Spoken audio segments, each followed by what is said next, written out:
All right. Succession up through season 4, episode 3. Like we said, full spoilers for the show up to this point. I don't know what all we're going to discuss because it's 3 seasons and 3 episodes. Jimmy caught up and has been watching the show for a little while now. I'm catching up still. Yeah, I don't know. Where should we start with Succession, huh? Well, I mean, maybe just general things that we liked about the show in just overall terms. The characters, what we enjoy about them, that sort of thing. The best character dynamic has got to be Tom and Greg. Oh, right? yeah. I'm convinced that Tom Wambsgans is the best character on the show. I think he's my favorite. As much as I love to cringe at Greg constantly, he's so funny. But yeah, no, Tom is there's just so many layers to him, and he's just like it's interesting because he's like the one that's like kind of already climbed the ladder, like in terms of like the business and all of that. He's from Minnesota and whatever. Wisconsin? I think it's Minnesota. Wisconsin, Minnesota. What's the difference? Yeah, we just offended a lot of people in those 2 states. I want to say Wisconsin, but it doesn't matter. Anyway, yeah, no, like I love it because he's kind of like the outsider, but he wants to be the ruthless capitalist, but he also does have that little human side to him. Yeah. But he just immediately latches on to Greg as the one person he can just mistreat. Yeah, because everyone mistreats him. So yeah, especially that first season, it's just so like, who is this guy? Why is he so weird? Well, the first season it's really funny because like Tom just meets Greg and then just immediately is just like bullying him. And then Greg just like doesn't know how to react to it. And Greg's like, even up to the point I'm at, he still doesn't really know how to react to Tom half the time because Tom is like kind of a loose cannon around Greg. Yeah. Like it's such a weird dynamic. But then also Greg has quite a few times held his own against Tom. It's very funny. Yeah, Tom has to be like submissive to everybody. He's just the constant punching bag, but Greg is the one person he's not that to. Because to everyone else, Greg is just like not there, really. Yeah. Like Greg is like basically nothing. And Tom is their punching bag. Like they just roast Tom all the time. And then his relationship with Shiv is really interesting. And they do really interesting things with that in season 4, especially kind of post the episode that you're got on to. Yeah. But that's one of the most interesting dynamics. And I mean, even in season 3 and all that stuff. But Tom and Shiv are probably it's hard to watch most of the time. Well, it's just so interesting because you can tell that like when they're having that discussion during their wedding in season 1, it's like how Tom is just kind of heartbroken by Shiv and like this idea of the open relationship. He's like clearly she is like out of his league. Yeah. And he wants to hold on to her and like keep her happy, but he loves her, but he also is using her to climb the ladder and just relying on her. And he's so reliant on so many people to, have the success that he defines it as. And, he has to, in season 3, ultimately betraying her and kind of aligning with Logan, which is such a huge, like, oh my gosh. And the look, and that was a very iconic part of that.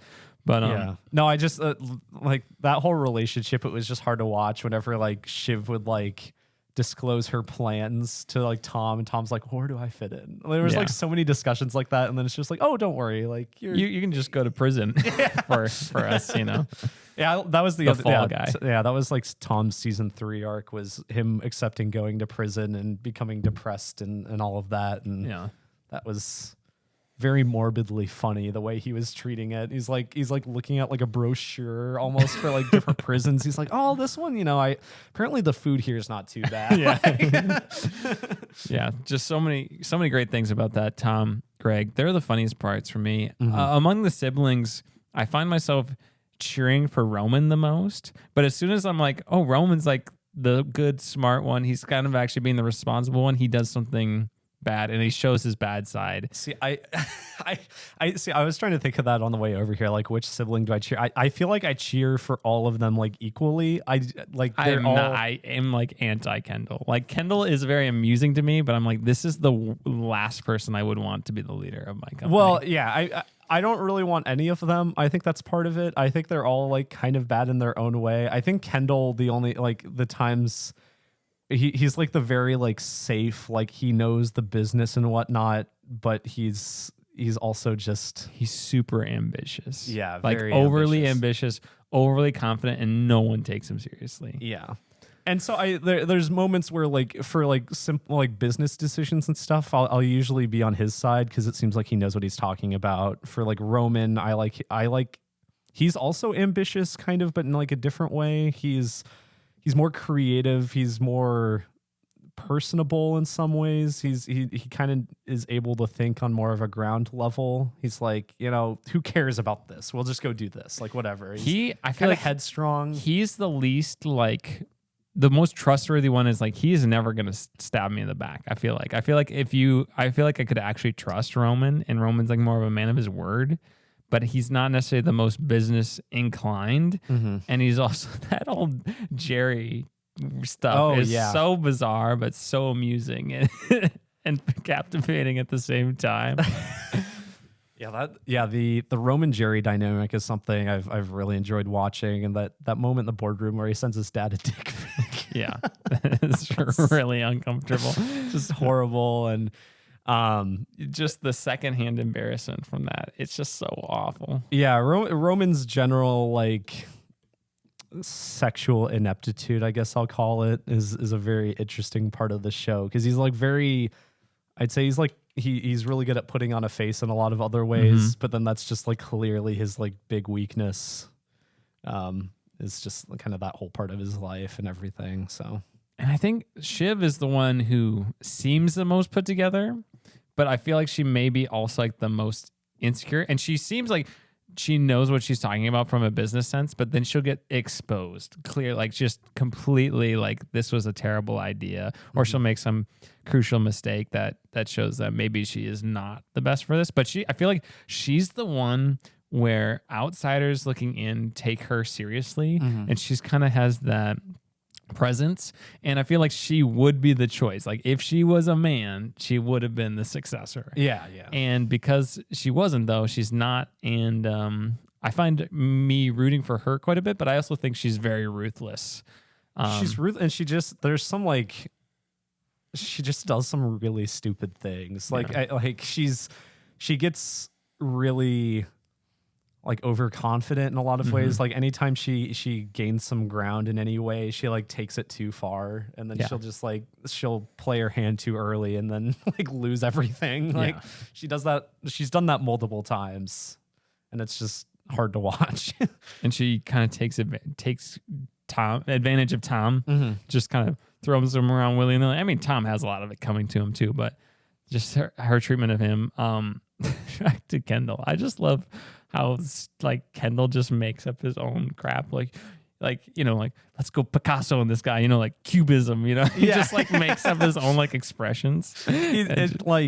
He's definitely someone that sounds like intelligent. If you haven't like watched, like if you're just watching a clip, you might, and like he says something like that, you might be like, oh, he's saying something that sounds vaguely intelligent. But if you just know him, he's like, he just says random just a horrible father too. But yeah, now I got to write that down, Holden, and make sure I bleep that out. There is a censor button on this, so if you are gonna swear, you got to just make sure you go to the right spot. So how long of a bleep is it? Is it something where like I could swear for? Oh wow! Wait, where is it though? Censor. Oh, there it is. It's right there. Censor. So Holden, you are a. I didn't say anything, but that was just an example. But now I got it written down here. So this is a clean podcast, Holden. We may be reviewing Succession, a TV mature show, but this is a clean. There's no one that's listening to this section that will care, Jimmy. But I understand. You never know, Holden. Look, I obviously we haven't even talked about Logan Roy.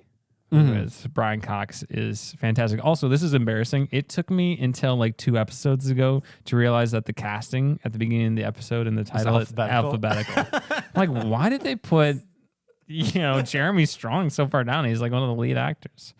That's embarrassing. A lot of S last names. Very surprising. Yeah, no. Brian Cox is Logan Roy. It's great. He's just so like it's. I don't know how to describe how I feel about Logan. Just he's pretty terrible, but he also just is like the most level-headed, I think, in a lot of ways. He's not without his own like way, like he's the guy that actions. he like. I don't care who you are, he can find a way to hurt your feelings. Yeah, like he could make anybody cry. Mm-hmm. It's true. Like I don't care how confident, how cocky, how like secure you are in yourself. He will find a way to make you feel awful about yourself and become the dominant power in the room.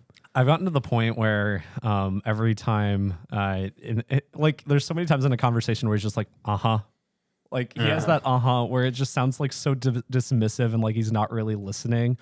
And the way that Brian Cox does it, every time he does that in a conversation, I can tell he just does not care about what's being talked about. Like it happens so often, especially when like it happens mostly when people are trying to suck up to him. Like he just knows what they're doing and he's not really trying to entertain it too much. It's just weird how that one little exclamation has stood out to me, I guess. He does it like almost every episode up until now. Yeah.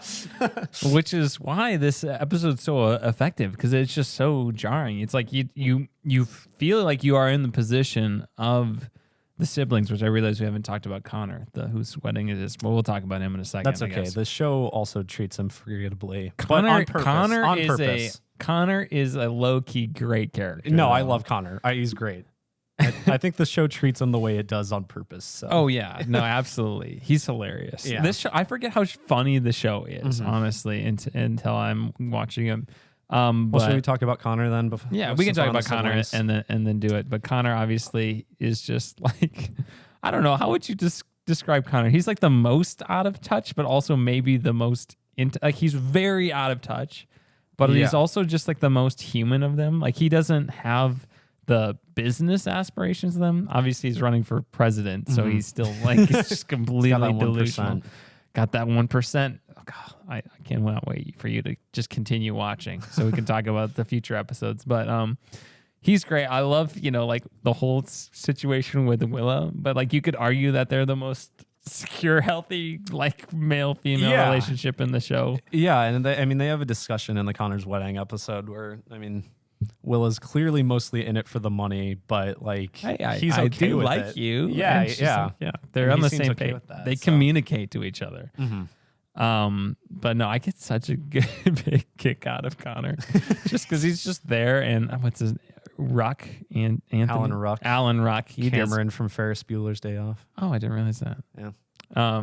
He does such a great job in the role. And him with Willow, which is such a awkward. It's just like so cringeworthy situation as you're watching the show, but I think he's a great comic relief. I don't know if I have anything else to say beyond that. Oh, I just want to say, like, he is like the family constantly forgets about him. Like he's mostly an afterthought for almost everyone involved. The show kind of treats him that way, and I think one of the underrated things I like about that most recent episode I watched, Connor's Wedding, is the episode's literally called Connor's Wedding, but it could not be less concerned about that. like obviously for good reason, something big happens in it, but like every other time there's a wedding or some big event, it's like clearly more of the focus of the show. But here it's just like pushed way to the back, which I think just adds to the kind of humor, I guess, of Connor's character. Yeah. All right, so we can talk about that episode in particular and what's gone on so far in season 4 up to that point. But it's just like it just happened. Like it's so shocking. It's death. I was in denial. I don't know about you, but like both of us knew going into that third episode that something big happens because we weren't caught up. I had my own guess that went unfulfilled. Oh, interesting. We'll have to hear that. Yeah. But it just doesn't happen. It wasn't on my mind at all because you have the episodes before. I mean, in hindsight, when Logan's talking about mortality and how like he's, what does he call himself, looking down on other people, like people are just like the market or whatever he says, and he talks about death and all that. Then, in hindsight, it seems a little bit more obvious, but it makes more sense because the first 2 episodes of the season, he was so focused on becoming more involved with the company and kind of going back to his roots in a lot of ways. So him kind of having that kind of full circle makes sense. And wanting to reconnect with his kids too. Yeah. Talking with them. But yeah, it just happens off screen. And like you just get a phone call and like, oh, your dad's not doing well. Like that's like how it's said. It's like, oh, Logan's not doing well. Mm-hmm. Like it's bad. And you don't really see it happen. You're just told that this is not good. He's not responding. And it's so early in the season too. It's only the 3rd episode out of 10. I think we said 11, but there is actually 10. Mm-hmm. And it's just like you are definitely in the position of the siblings at that point, and you feel bad for Connor because it's like he's even my wedding day, my dad couldn't just overshadow me, take that away. Yeah, well, and it is. I mean, like the last thing that they all said to him was like that conversation they had at the karaoke bar where they're just. I mean, for good reason, kind of being ruthless to him, I think, but it does kind of suck from their perspective too, because they weren't able to really say anything nice to him before he passed away. Yeah. And then they're like talking to him while he's unconscious and stuff. And it's just like, they don't know what to say because their relationship with their dad is so complicated. And yeah, just like, he's not a great father, but they still loved him. And that's how the whole story comes to an end. Now, I don't know if you know a lot about the making of this episode, but they actually did this more like a play. And they had a bunch of, I didn't realize this, but Succession is actually shot on film. So they had to basically did like their blocking and stuff, but they did like a big kind of oneer, not necessarily oneer, but they would switch out cameras and stuff. Sure. And they just let them act it out, the whole thing. And they said they ended up using most of that footage actually for what it was for the final episode edit. I can see that. It flows it feels like real time for a lot of it. So I feel bad for Kieran Culkin, who plays Roman Roy, because I think he's like very much like he gets into that mindset. He talks about how hard it was to do that episode because he's just like sad all day. But then it's like, oh, that wasn't like, real, but I still like, he doesn't know what to do with it. And like, no one, like how do you talk about that with someone? But acting is a strange thing, but I thought it was a really effective and well acted episode. It's not like my favorite episode of the show. Like I wouldn't necessarily like be dying to go back and rewatch it. I probably like the season 3 finale more. Yeah. But yeah, it is good. But yeah, I don't know. I kind of agree. It's not as like perfect as a lot of people say. Or for me, I mean, I guess I don't really have any qualms with it, but it's just not like something I super treasure.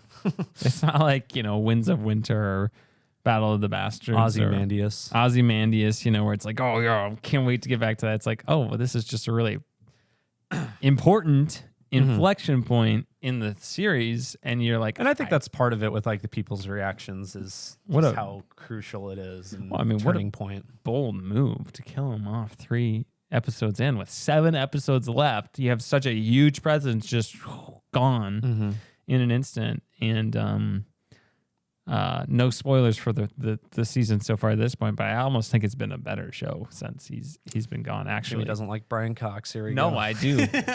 I love Cox. Yeah, sure do. Yeah. So Brian Cox, he's great. He too bad that he and Jeremy Strong had that whatever, but I just also I imagine him saying all that stuff as if he was Logan Roy. Yeah. Anytime I see an interview with Brian Cox, he said something about like the MCU or something, some old person opinion of the MCU. I can't remember but he was like, I just read it in Logan Roy's voice. Yeah. It's funny. He's on all the DirecTV commercials now too, but no, he's great. And I was really like, I was bummed. I was like, oh man, that stinks that he's dead now. And I was waiting for him to Michael Myers just sit up in the background of one of those shots. Yeah, I mean, it did feel like he could get up in it. Or it was like some sort of ploy to manipulate his kids into dropping their... Yeah, at the same time, that didn't... I thought about that too, but at the same time, that didn't really seem like it fit him. Like, it didn't... I mean, yeah, he'll go to a lot of lengths, but I don't know, faking his own death might be a bit far. Yeah, but like coming to that acceptance of his death alongside the kids is really effective, and how they did it, and it's a credit to the writing, it's a credit to the acting. It's just a really strong episode. Like you said, I don't have any qualms with it. It's not my favorite. I do think it's really good, but not in the ways that I was expecting it to. It wasn't like a satisfying good. It was just like, oh wow, that was crazy, very effective filmmaking. So yeah, and props to them. One of the things we haven't mentioned yet that I think is crucial to the show too is so much of it is ad-libbed. Like a lot of it is ad-libbed. I didn't know that. Yeah. There's I don't know like actually how much of the script is written. I mean in terms of dialogue, but a lot, like from what I understand, like most of the dialogue is like ad-libbed, which is how I'm guessing we get gems like you can't make a Tom without breaking a few Gregs. Good line and stuff like that. I feel like that kind of comes across with like Greg and Tom's interactions and stuff. It is very natural because it's just the actors coming up with a lot of it, and the writers come up with the plot beats and stuff, and maybe certain lines that they want conveyed a certain way. But I think a lot of it is just the actors playing off each other. Well, it's just the characters are so well written and well developed too. Like you just think about each individual character and how interesting you are, and then you have that whole ensemble of just fun other characters like Carl and Frank. I love Carl and Jerry. Frank. And I love the higher ups at the company. The old, what do they call them? The old guard. Old guard. Yeah, that's what I was looking for. They're great. Even Marsha and Carrie, fantastic. There's so many good things about the show. I feel like I'm starting to really actually appreciate and connect with the show as it is ending. Like the first kind of, I watched seasons 1 through 3 and I liked it. I don't love the show. I think it's really good. Just don't love it as much as everybody else. I'm actually starting to really love this show, and now it's ending. So thanks a lot. One thing you mentioned, Carrie. I saw it pointed out. Carrie looks like Patty Jenkins. She does. Yeah. Good Not point. Patty Jenkins, but not Patty Jenkins. No. But yeah, anything else to just kind of say as overall about Succession? Oh, the theme music. The music in general, very good. So good. Yeah, the main theme is awesome. And they reuse it in different ways throughout the show, and it's great. I like it a lot. I sit through the theme every time. Oh, absolutely. Matthew McFadden, who plays Tom Hopkins, is British, and every time I hear him inside the episode, I'm like, that is so weird. God, I don't like it. Well, I saw the Keira Knightley Pride and Prejudice movie, and he plays Mr. Darcy in that. Oh, really? Yeah. So he's like the main love interest or whatever. And Sarah Snook is as well, so that's weird. But they all do really good American accents. But is Brian Cox British? He's got to be, right? I think he is. There's no way he's not, right? I think he is. Brian Cox, Scottish. Okay. So there you go. Is he Scottish in the show? Where's he from? I don't remember. Don't they go to Scotland? Yeah, at one point they go to his childhood home. Yeah. I don't remember the previous season super well. Just a couple of things. I still have my Killian Muffy page up. Killian Muffy. Well, one thing I wanted to mention, I think, and maybe this played into why you didn't enjoy it as much initially, because I think it's hampering my enjoyment a tad bit, is I think it's not a great show to binge. Personally. Maybe that's it. Yeah. Because I think the episode structures are like really repetitive. Like it's like usually, I kind of figured this out. It's like, and it's not every episode. A lot of the episodes, it's like the first 15, 20 minutes are like the siblings or whatever, they're doing their own interactions, kind of building up to a certain event. And then they go to an event, and the event is like the rest of the episode, and like their interactions there or whatever are, and ramifications of what is said is kind of how it goes. So I think it's just like the structure is very, and like I said, it's not cut and dry. That's how it is. But I think it is repetitive. It works for the show, and I think it still stays very dramatic and entertaining and everything. But I think it does maybe hamper binging it a bit. What I will say is the episodes following episode 3 are all like a day apart, I think. And it is kind of weird to watch it a week at a time because like you'll be like 3 episodes from now, it'll be like 3 days after Logan's death, and it's still like really fresh for them. But as we were watching it, like it felt like weeks away. It felt like this was a long time ago. Okay. And that was an interesting thing that I heard in the Nerd Soup podcast, which I definitely recommend if you like Succession. They made that point of maybe it is different feeling on the binge watch, but I'm really excited for you to see the next several episodes of the show. There's actually one coming out right now as we're recording this, but it is, it's great. And they have not, the loss of Logan has not dipped the quality of the show at all. It has been great. It's been hilarious. It's been twists and turns and exciting. And Alexander Skarsgård. He's fantastic. He's really good. I like him a lot. As Lucas Madsen, which is someone running for office in Sioux Falls, South Dakota, or something. There's like a bunch of named that. There's not Madsen. It's like Brian Madsen. There's signs all over though that say Madsen, and I cannot not think of Alexander Skarsgård. A marketing ploy for Succession. Yeah, probably. In Sioux Falls. But Succession, it's great. I'm really enjoying it. We will definitely have more reviews for you in the future. I don't know if we'll just do an updated one every time you watch, or we'll just update it once you get to the end or by the finale, whenever that is. So yeah, probably I would let's bet on finale. Yeah. So expect our full season 4 review of Succession when the finale comes out that weekend. Or maybe the next day or whatever it is. We'll be coming out within the week-ish of the finale. So if you liked this, you enjoyed hearing us, and you're still around, on YouTube, subscribed on the podcast, make sure you're following us and listening in. Otherwise, Holden, let's talk about Spider-Man Into the Spider-Verse non-spoiler review. All right, this movie 5 years old, sequel coming out in a few weeks. Let's talk about it.